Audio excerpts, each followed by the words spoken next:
रुक्मिणी सब गोटेक सादर प्रणाम करै छी। आ एकटा जनेऊक गीत लऽ कऽ उपस्थित छी। किछु गोटेक मैसेज आयल छलै जनेऊ गीतके लेल, तऽ आउ सुनल जाओ और केहन लागैए जरूर बताओ। काड लेने घूमथिन अपन बाबा दादी सा पूछथिन हे काड नेने घूमथिन अपन बाबा दादी सा पूछथिन हे दादी बउआ के करब जनेऊआ कहाँ रे कहाँ नेओतब हे दादी हे बउआ के करब जनेऊआ कहाँ रे कहाँ नेओतब हे पहिले जे नेओतब देब लोग और पितर लोक हे पहिले जे नेओतब देब लोक और पितर लोक हे आहे हुनके आशीष मांगब जनौआ जग ठानब हे आहे हुनके आशीष मांगब जनौआ जग ठानब हे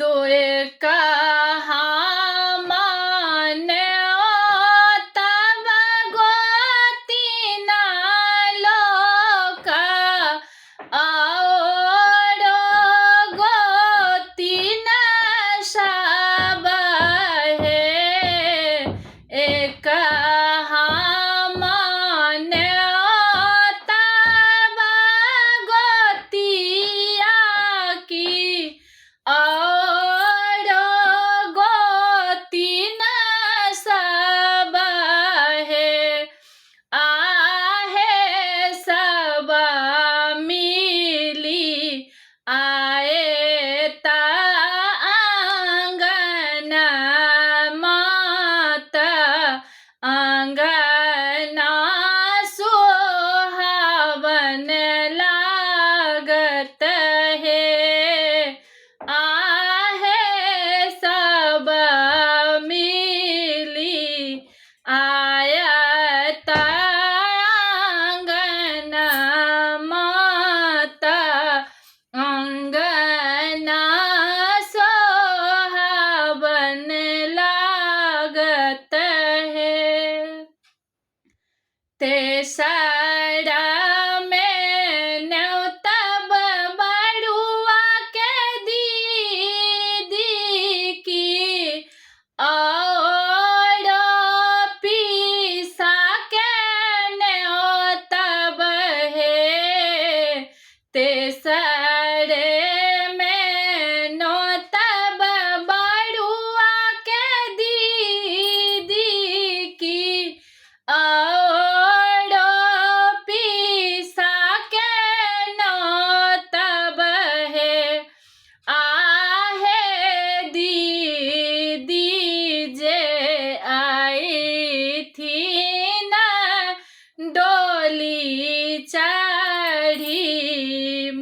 लपटी पड़ी छता है। आहे दीदी जे आए थी ना डोली चढ़ी, मारब बीच बैठती ना मांगल गए थी न है।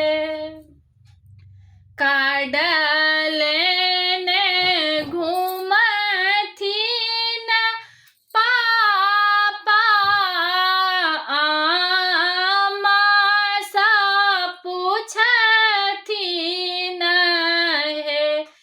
आहे बउआ के करबा जनौआ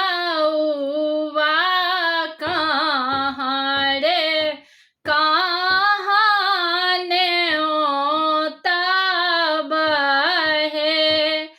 धानी है बउआ के करबा जनौआ कहाँ रे, कहाँ न तब है। न तब अपना नैहर बाकी बउआ के ममहर है।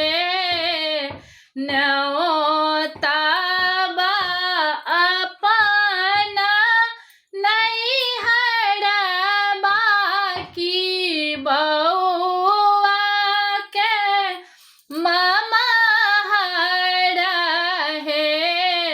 आहे ओता से ऐता बउआ के मामा की मामी जी संगे एता है।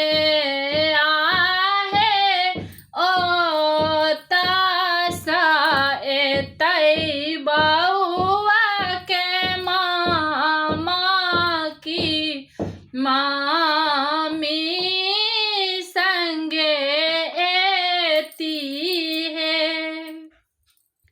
पियर धोती पहिरती मामा, मारब पर ठाढ़ा होयत है।